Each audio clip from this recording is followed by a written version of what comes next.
தந்தி தொலைக்காட்சி நேயர்களுக்கு வணக்கம். நல்லதை சொல்வோம், நல்லதை செய்வோம், நல்லதே நடக்கும்.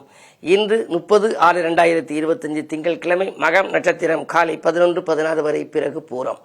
இன்றைக்கு நான் உங்களுக்கு சொல்ல இருக்கிற நல்ல கருத்து, 2 தினங்களுக்கு முன்னால அபிராமி அம்மை பதிகம் பற்றி சொன்னேன். ஒருவருடைய வாழ்க்கையில என்னென்ன வேணும்? கல்வி வேணும், இளமை வேணும், அன்பான மனைவி அல்லது வாழ்க்கை துணையாக இருப்பவர்கள் வேணும், கோணாத கோல் இருக்கணும், தொலையாத நிதியம், பணம் செலவழிச்சாலும் அதுக்கப்புறம் திரும்ப மீண்டும் அந்த தொகை நமக்கு வரணும். ஆக இப்படியெல்லாம் அன்பாக உதவக்கூடிய பெரியவர்கள் பக்கத்தில் இருக்கணும். இப்படியெல்லாம் பல கோரிக்கைகளை நம்ம இறைவன்கிட்ட கேட்குறோம். இந்த கோரிக்கைகளை கவிதை வடிவத்திலேயே கேட்பதற்கு அழகாக அமைத்து கொடுத்தவர் யாருன்னா அபிராமி பட்டர். அவர் பல வருடங்களுக்கு முன்னால திருக்கடையூரிலே வாழ்ந்தபோது இன்றைக்கு நிலவு வருமானு சொல்லி அமாவாசை அன்றைக்கு அங்கே உள்ள அந்த ராஜா கேட்டார். கண்டிப்பாக வரும்னாரு. காரணம், இவர் அபிராமி அம்மன் பக்தியில எதிரில் உட்கார்ந்து அபிராமியை பார்த்துக்கிட்டே இருந்தாரு. அபிராமி ஒரு ஜோதி வடிவில் காட்சி கொடுத்தா. அதனால இன்றைக்கு பௌர்ணமின்னு சொல்லிட்டாரு. உடனே ராஜா கேட்டாரு, இன்றைக்கு நிலவு வருமானாரு? வரும் அப்படின்னு சொல்லிட்டாங்க. அப்படி வரும்னு சொன்ன உடனே எங்கே பார்ப்போம், அப்படி வரல அப்படின்னா உனக்கு தண்டனை கொடுக்குறோம்ட்டாரு. கழுவேற்றுவதில் அந்த காலத்தில் உண்டு. அப்படி நடந்த ஒரு திருவிளையாடல் நடந்த அபூர்வமான கோயில் திருக்கடையூர். வாழ்க்கையில நடக்காதுன்னு நீங்க எந்த காரியத்தை நினைச்சாலும் அதை நடக்குங்கிற நம்பிக்கையோடு இருந்து இந்த கோயிலுக்கு ஒரு முறை போயிட்டு வந்தீங்கன்னா கண்டிப்பாக நிறைவேறும். நான் என்னுடைய அனுபவத்தில் பார்த்திருக்கேன். எவ்வளவோ பேருக்கு எண்ணற்ற காரியங்கள் நிறைவேறியிருக்கு. சமீபத்திலே கூட 1 மாதம் முன்னதாக நான் அந்த கோயிலுக்கு போனேன். அங்கே என்ன பண்றாங்க, இந்த அபிராமி பட்டர் படிச்சார் பாட்டு. முதல் பாட்டு படிக்கிறாரு, 2வது பாட்டு படிக்கிறாரு, 3வது பாட்டு படிக்கிறாரு. எந்த பாட்டு படிச்சுக்கின்றகையிலையும் அந்த நிலவு வரல. எல்லாருமே சிரிக்கிறாங்க. ராஜா உட்கார்ந்துருக்காரு, மந்திரி உட்கார்ந்துருக்காரு, அவைக்களம் உட்கார்ந்துருக்கு, பொதுமக்கள் உட்கார்ந்துருக்காங்க. எல்லாரும் வானத்தை பார்க்குறாங்க. ஆனால் நிலவு எப்படி வரும்? அமாவாசை அன்னைக்கு. இவர் படிச்சுக்கிட்டே இருக்கையில் 79வது பாடல் படிக்கிறாரு. மொத்தம் 108 பாடல் அந்த அபிராமி அம்மை பதிகம்ங்கிறது அந்தாதி. அது 108 பாடல். முதல் பாட்டினுடைய ஈற்றடியினுடைய அந்த வார்த்தை அடுத்த பாட்டினுடைய முதல் எழுத்தாக வரும், முதல் சொற்களாக வரும். அப்படி படிச்சுக்கிட்டே வர்றாரு. நிலவே வரல. இதை நீங்க திரைப்படத்தில் பார்த்துருக்கலாம். கவிஞர் கண்ணதாசன் அங்கே அம்பிகை ஆடுவதற்கு அழகாக பாடல் சொல்லுவார். செங்கையில் வண்டு கலின் என்று ஜெயம் ஜெயம் என்றாடன்னு சொல்லி அந்த அம்பிகை ஆடுதான். 79வது பாடல் வெளிக்கே அருளுண்டு அபிராமி வள்ளி சொன்ன வேத மொழிக்கேன்னு சொல்லி அந்த பாடல் வரும். அந்த 79வது பாடல் நீங்க படிச்சாதான் பாடல் பூரா படிச்சதுக்குள்ள பலன் உங்களுக்கு கிடைக்கும். அதனால இந்த பாடல் படிக்கிற போது 78 பாடல் வரைக்கும் வராத அம்பிகை அப்படியே வானத்துல நடனம் ஆட ஆரம்பிச்சிட்டா. அப்படி ஆரம்பிக்கிற பொழுது இவருடைய கோரிக்கை நிறைவேறணும் இல்லையா? காதில் இருக்கக்கூடிய அந்த குலை இருக்கு இல்லையா, தோடு, அதை தூக்கி அப்படி வானத்துல வீசுறா. வீசின உடனே அது அமாவாசை அன்றைக்கு நிலவாக ஒளி கொடுத்து உலகெங்கும் நிலவு தெரிய ஆரம்பிச்சிச்சு. ராஜா அப்படியே மயங்கிட்டார். உடனே அந்த மகாராஜா இவர் காலில் விழுந்து கும்பிடுறாரு. இவர் எந்த கழுவுல ஏற்றி இருந்துச்சோ அந்த நெருப்புகள் எல்லாம் புஷ்ப மாலையாக அவர் கழுத்திலே விழுந்ததாம்.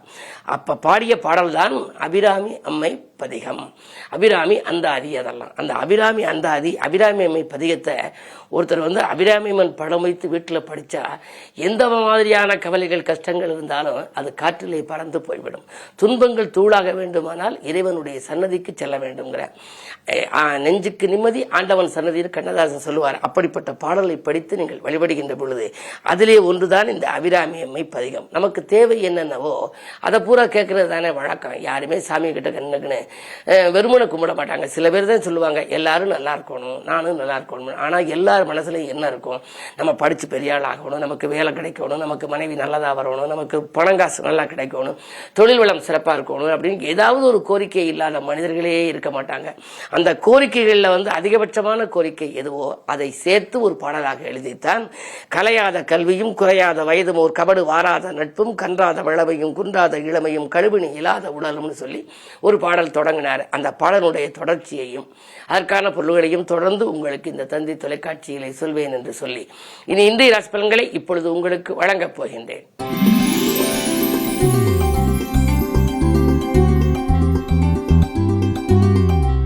மேசராசி நேயர்களே, உங்களுக்கெல்லாம் முக்கிய புள்ளிகள் சந்தித்து முடிவெடுக்கின்ற நாள். இந்த முன்னேற்ற பாதையில் அடியெடுத்து வைப்பீர்கள். பணவரவு திருப்திகரமாகவே இருக்கிறது. தனாதிபதி தனஸ்தானத்தில் இருக்கின்ற பொழுது பணக்கவலை என்பதே இருக்கக்கூடாது.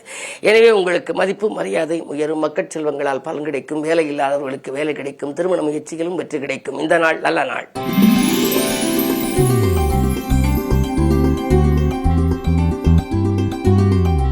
ரிஷபராசி நேயர்களே, உங்களுக்கு ராசிநாதன் சுக்கிரன் ராசியில் இருக்கின்ற பொழுது நீங்கள் யோசிக்காது செய்த காரியங்கள் கூட வெற்றி கிடைக்கலாம். வேற்று மனிதர்கள் ஒத்துழைப்பால் கூட்டு முயற்சிகளை வெற்றி காண்பீர்கள். விடிகாலையிலேயே வரும் அலைபேசி வழி தகவல் நல்ல ஆதாயம் தரும் தகவலாக இருக்கலாம். 2லே குரு இருக்கின்றார், திரண்ட செல்வம் வரும். 11 அதிபதி 2 14. அயல்நாட்டிலிருந்து கூட உங்களுக்கு நல்ல அழைப்புகள் வரலாம். நல்ல நிறுவனங்களில் பணிபுரிய சொல்லி அழைப்புகள் வரலாம். யோசித்து ஏற்றுக்கொள்வது நல்லது.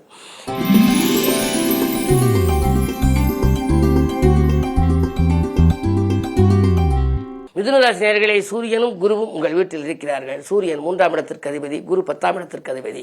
தொழில் சகாயம் இரண்டும் இணைகின்ற பொழுது தொழிலிலே வெற்றி கிடைக்கும். தொழில் தொட்டது துலங்கும், தொழில் வளம் சிறக்கும், தொழில் வெற்றி நடைபோடும். நீங்கள் எதை எந்த நேரம் செய்ய நினைத்தாலும் இன்று செய்யலாம். பங்குதாரர்கள் உங்களுக்கு பக்கபலமாக இருப்பார்கள். சரி, உத்தியோகத்தில் இருந்தால் அரசு வேலைக்கு விண்ணப்பித்தால் அது கிடைக்கலாம். நேர்முக தேர்வில் வெற்றி கிடைக்கும். இன்று நினைத்தது நிறைவேறி நிம்மதி கிடைக்கும் நாள்.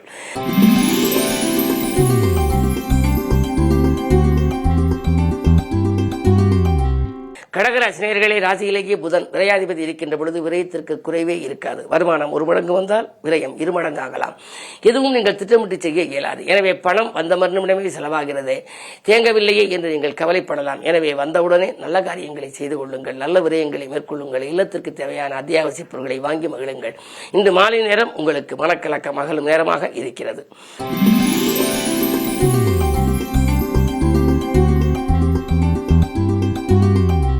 சிம்மராசி நேயர்களே, உங்களுக்கு ராசியிலேயே சந்திரன் செவ்வாயோடு இணைந்து சந்திர மங்கள யோகம்.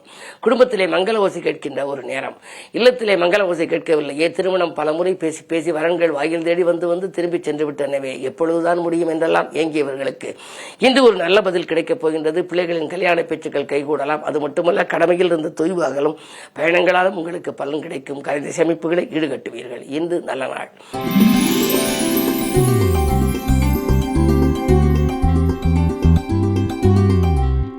கன்னிராசி நேயர்களே, 10லே குரு இருப்பதால் பதவி மாற்றம் உண்டு. நீங்கள் நினைத்தது ஒன்று நடந்தது ஒன்றுமாக இருக்கலாம். எதையும் திட்டமிட்டு செய்ய இயலாது. அரசு வழியில் கூட ஒரு சிலருக்கு சிக்கல்கள் வரலாம். ஆரோக்கியத்திலும் உங்களுக்கு தொல்லை உண்டு. ஆனாலும் தனாதிபதியான சுக்கிரன் சொந்த வீட்டில் இருப்பதனாலே வருமான பற்றாக்குறை ஏற்படாது. வருமானம் வந்தாலும் மனநிம்மதி ஓரளவுதான் இருக்கும். இன்று திங்கட்கிழமை சோமாஸ்கந்தரை வழிபடுவது நல்லது.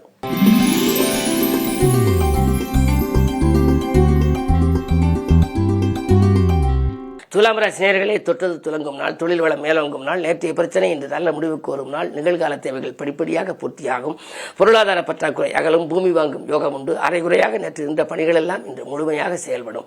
இன்று உங்களுக்கு ஒரு இனிய நாள், வரங்கள் வாயில் தேடி வந்து சேர்கின்ற நாள். இன்று ஏதாவது ஒரு நல்ல காரியம் செய்து அதில் வெற்றி பெறுவீர்கள். அது மட்டுமல்ல, புகழ் கீர்த்தி மேலோங்கும் சிறப்பான நாளாகவே இந்த நாள் அமைகின்றது.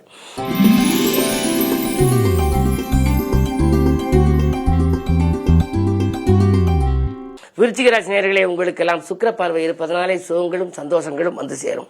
நீங்கள் வேண்டியது எந்த நேரத்தில் எதை செய்ய நினைத்தாலும் செய்ய இயலும். தேர்ந்தெடுத்த களம் எதுவாக இருந்தாலும் அதில் உங்களுக்கு வெற்றி உண்டு. மனக்குழப்பங்கள் அகலும், விருப்பங்கள் நிறைவேறும். தொழில் வளர்ச்சிக்கு குறுக்கீடாக இருந்தவர்கள் விலகுவார்கள். அது மட்டுமல்ல, ஆலய திருப்பணிகளிலும் ஆர்வம் காட்டுவீர்கள். அரசியல்வாதிகளாக நீங்கள் இருந்தால் உங்களுக்கு ஒரு நல்ல பொறுப்புகள் கிடைக்கும். இந்த நாள் பண தேவைகள் பூர்த்தியாகி பாராட்டும் புகழும் கூடும் நாளாகவே அமைகின்றது.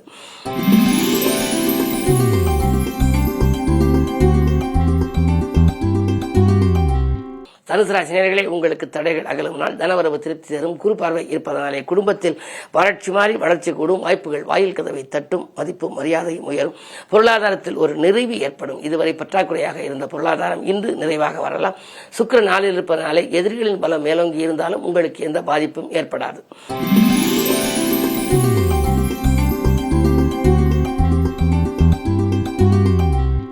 மகர ராசி நேயர்களே, உங்களுக்கு சந்திராஷ்டமம், அலைச்சல் அதிகரிக்கும், ஆதாயம் குறைவாகவே கிடைக்கும். அன்றாட பணிகளில் தொய்வு ஏற்படும். தடைகளும் தாமதங்களும் வந்து கொண்டே இருக்கும். தன்னம்பிக்கை குறையும். எதையும் முன் யோசனையுடன் செய்ய வேண்டும். ஆரோக்கியத்திற்காக ஒரு பெருந்தொகையை செலவழிக்கும் சூழல் கூட ஒரு சிலருக்கு உண்டு. எதையும் சிந்தித்து செயல்பட வேண்டும். முக்கிய புள்ளிகளை சந்தித்து முடிவெடுத்தாலும் கூட ஒரு சில நாட்கள் தள்ளி வைப்பது நல்லது.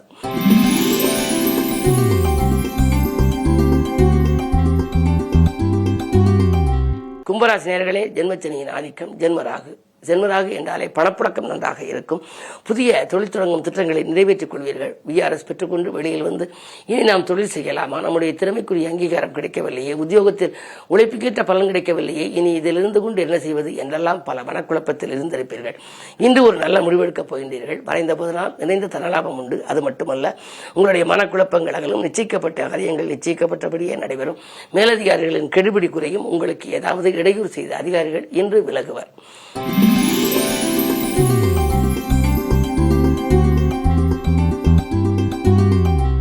மீனராசினியர்களே, உங்களுக்கு மிகச்சிறந்த நாள். இன்று வரவும் செலவும் உங்களுக்கு சமமாகும். வாழ்க்கை தேவைகள் பூர்த்தியாகும். மதிப்பு மரியாதையும் உயரும். பொருளாதார பற்றாக்குறை அகலும். நீங்கள் உத்தியோகத்தில் கேட்ட சலுகைகள் உங்களுக்கு கிடைக்கலாம். மேலதிகாரிகள் இதுவரை நெருக்கடிகள் கொடுத்திருப்பார்கள். அப்படி நெருக்கடி கொடுத்தவர்கள் அவர்களுக்கு இடமாற்றங்கள் வந்துவிடலாம். எனவே உங்களை பொறுத்தவரை இன்றைக்கு இனிய நாள், யோகமான நாள், கேட்டது கிடைக்கும் நாள், வருமானம் உயரும் நாள், வாழ்க்கை தரம் சிறப்பாக இருக்கும் நாள். இன்று நீங்கள் மேலும் நன்மைகளை பெற திங்கட்கிழமை என்பதனாலே அம்பிகை வழிபாட்டை மேற்கொள்வது நல்லது. மேலும் விவரங்கள் அறிய தினத்தந்தி படியுங்கள்.